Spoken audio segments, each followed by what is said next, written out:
Nahuli ka ng LTO. Alam mo kung bakit? Delikado ang buhay mo. Nabi ko naman yun sa kanila. Baka madamay pa yung iba. Recap yan, ano? Ano po? Tubeless po. Tubeless. Pero hindi dapat hintayin na lumabas ang fly. Sino yung enforcer? Nelson ano? Cruz po. Nelson Cruz. Ipahanap nga natin yan.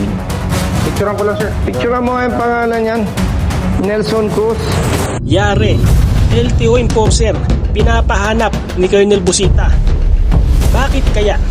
At iba't ibang kaso o violation na sabay-sabay dinulog kay Colonel Busita ay agara namang inaksyonan. Kaya tara, sabay-sabay nating panoorin ang mga susunod na eksena ukol dito. Brother. Brother. Bakit kayo nagtatago sa liwanag? Boss, itong mga po-release na, saan do diretso? Ano po? Asan na po yung... ako nakakausap. Oh, sige. Asan yung mga tickets nyo? Mga tickets. Boss! Anong affair ngayon? Anniversary ngayon. Happy anniversary. So, pero tuloy ang operation. Tuloy pa rin. Tuloy ang operation. Meron binigyan ng... Thank you, ha. Pasapin ko lang itong mga ito. Salamat. Basta, magpipid ba kami sa'yo? Bonifacio, for renewal siya. I-refer ko na lang siya sa baba. Tinext ko na rin yung record ko. Kasi okay na yung kanya sana. Nalaman niya, walang card. Okay. Ay driver siya. Okay. Ng... Oo, kasi araw-araw siya sa kalsada. I-refer ko na. Okay. Tinext ko na siya. Pupunta na lang siya dito. Okay, Ay, thank you. Pupunta kami saan? Sabihan mo lang. Po, sa ano na, sa Letas. Letas. Yes, opo. Sino hanapin? Si Ma'am Si Ruby? RD. Si RD. Si RD. At saka si Ma'am Ruby. Lalaki, opo. Okay. Kilala niyo naman si RD, di ba? Okay. Makikita niyo nandun siya. Doon ako. Okay. Punta na kami sa Letas. Yes, dito na ako. Okay, let's go. RD. Good morning. Yung ating mga inaayos na lisensya. Okay, let's go, let's go. Upo kayo dito. Upo, isa-isahin kayo. Resolution sa ticket.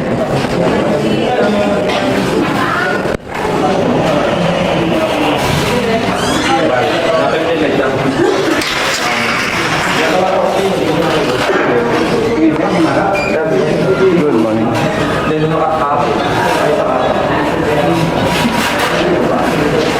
Okay. Yung dalawa wala pa, no? Nasa Litex. Hindi, iba yung issue nito. Ito muna, brother. Ito muna ang tatlo.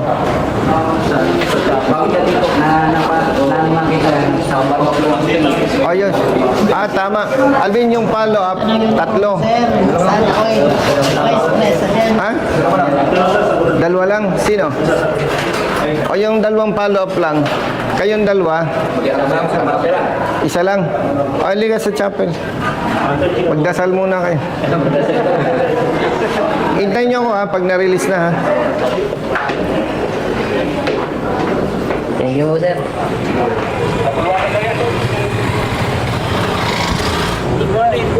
Brother, saan ka na ngayon? Dito pa rin naman.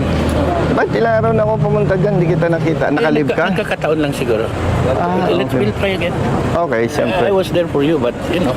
Thank you. Yeah. I know that. All the way naman eh. I know that. Ever since, you know that. Alam ko. Sige. Thank you. Thank you. Okay. selfie naman, binoto namin kayo. Alam ko. Oo. Uy, ang dilim. Dang, alin ha? Yan, yan. O, yung bata. Kami magkakaklase. Ako retired LTO employee. Ay, ganun.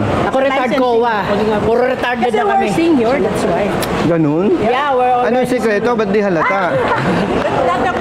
Ba't hindi halata? Anong sikreto nyo? Huwag pa stress. Yan. Basta senior na kami. Ingat po. Thank you. Thank you, sir.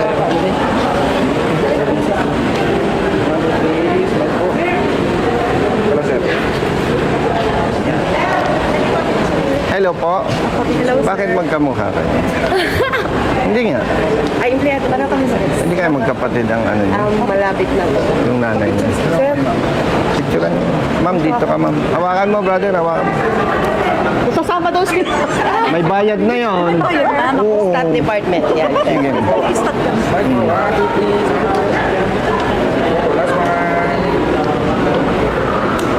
Thank you, ma'am. Happy anniversary. Alam mo, gusto kong kasuhan ng LTO. Mali yung ginagawa nila. Bakit hindi sila nag-hire ng pangit? Ay! Akala ko seryoso talaga. Ano ba yan? Discrimination yan. Ayun. Ibig sabihin, matagal nang may discrimination, hindi nag-hire ng pangit. Alam niyo, sir, papaalis na nga yung mga pangit. Oo. Ibig sabihin, Retired na. Retired na pala. oo, mali yun. With blessing personality. Ano ba? Hindi ko questioning ko yan. Wala na bang karapatan yung pangit? Sir. Happy anniversary. Sir. Akala ni ma'am seryoso. Pero totoo yun, napansin ko sa mga opisina. Sige, thank you po. Thank you. Inayaya niya ako. Oh, Sabi niya kasi may kakilala siya. Oh. Para marilis ang ID ko. Kasi kailangan ko kasi yung mga bata pasukan. Wala ako talaga trabaho siya. ilang anak mo? Ito. Ang asawa mo? Ha? May sakit pa nga. May maintenance kami yan. Galing na loob. Alam mo, pagka ang kausap ko dumadaing, may sakit ang asawa, may sakit ang anak. Naku, madali sana matulong sa'yo kung nasa pwesto ko. Pero siyempre, tutulungan pa rin kita. Ha? Paserox mo. Binuto namin ng buong pamilya. Hanapin ko sa Comelec ang boto nito eh. Kanina may nakasalubong ako, binoto raw ako. Lahat to, sir. Ito, ganun din. Saan napunta yung boto ko? Ito, sigurado, bumoto rin to, ano? O, ikaw din? Ikaw? Saan kayo napunta ang boto ng mga to? Ikaw, anong alam mo? Picture lang, sir. Picture lang. Sir, hi ka lang sa mga taga Mindanao, sir. Hi, hello sa mga kababayan natin, mga kaibigan at kapamilya sa Mindanao. Magandang araw po sa inyong lahat at lagi po tayong mag-iingat lalo na sa ating mga pagmamaneho dahil kapag nadisgrasya po tayo, kawawa ang pamilya. Ingat po tayo. God bless. Mabuhay. Thank you po. Thank you. Thank you po. Thank you. Thank you po. Thank you. Brother. Tuloy taga-Cavite ni sir. Ingat ha. Sir, apo.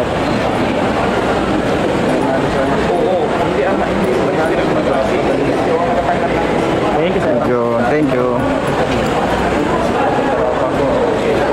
Thank you.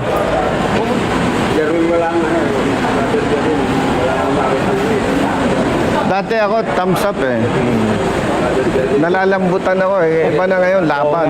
No? Laban, ano? Ingat, brother. Opo. Okay. God bless po. Thank you. Thank you. Brother, mag-uusap pa tayo ah. May interview lang ako. Diyan ka na muna.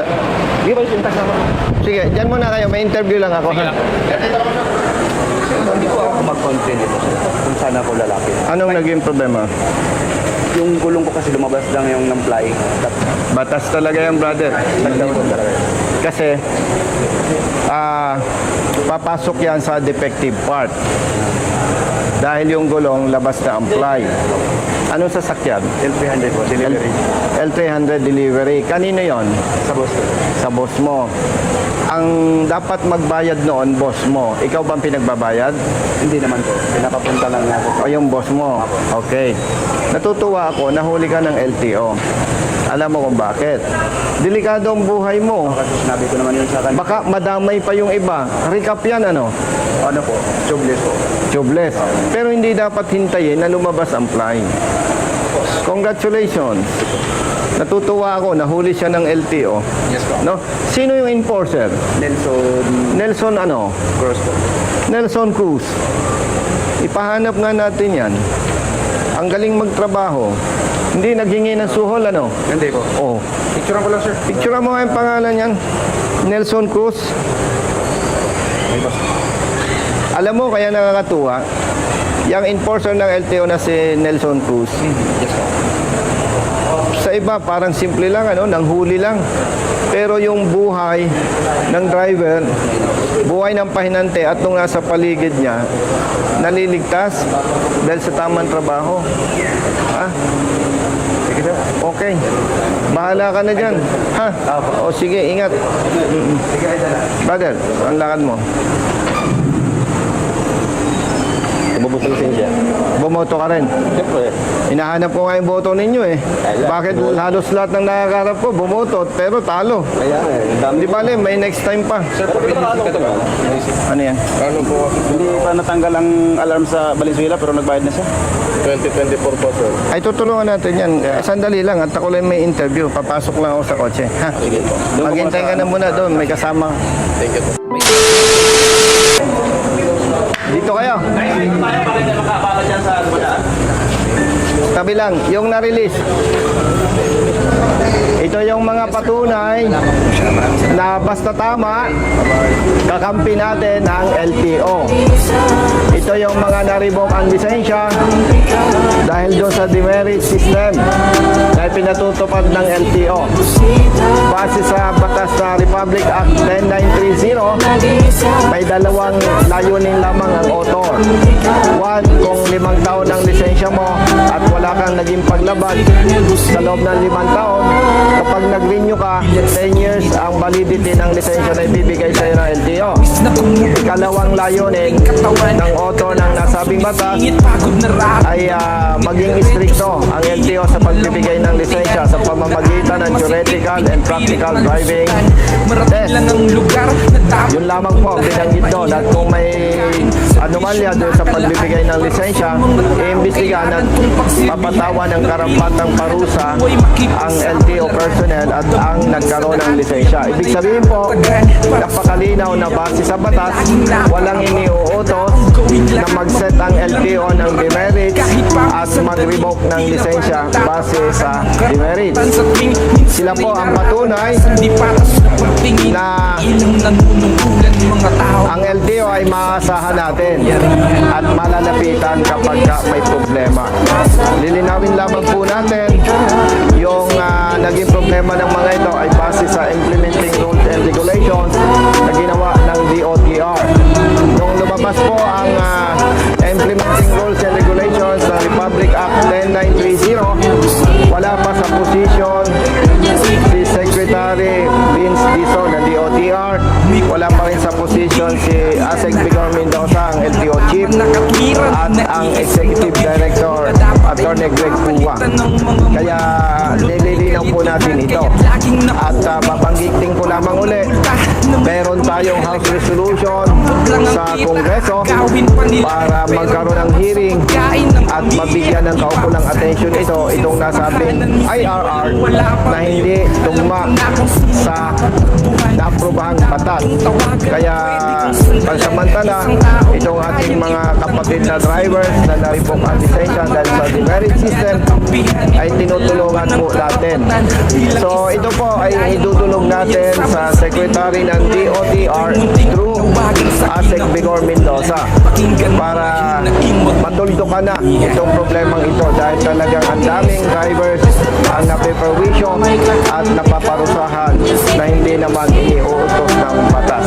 Paglilinaw po, hindi natin kinukonsinte ang driver o mga drivers na may paglabag sa batas. Ang gusto lamang po natin ay makamit nila yung tamang pagpapatupad ng batas. Wala na tayong dapat pang pag-usapan pa doon. Dahil nabanggit ko ito dahil ang akala ng iba, konsentidor si Colonel Busita. Hindi po. Kailangan lamang na ipapatupad ng tama ang batas para sa mga motorista sa ganung pamamaraan, hindi naman sila napiperwisyo. Kaya pagsamantala po na hindi pa nare-resolve itong problemang ito mula sa DOTR, ay tutulong muna po tayo sa mga kapatid nating drivers na nabiktima ng maling pagpapatupad ng batas kaugnay dito sa demerit system na ini-implement ng LTO. Salamat po, maraming salamat at mabuhay tayong lahat. Congratulations! Yan. Diba? Oh. Kamayan nyo, kamayan nyo. Kamayan nyo. Yan, susunod na kayo. So, papalad kayo. Papalad kayo dahil hindi kayo natulad sa iba na dahil walang hanap buhay, iniwanan ng asawa. Kaya pag uwi ninyo, pasalamat kayo sa misis ninyo. Okay? Sige, congratulations.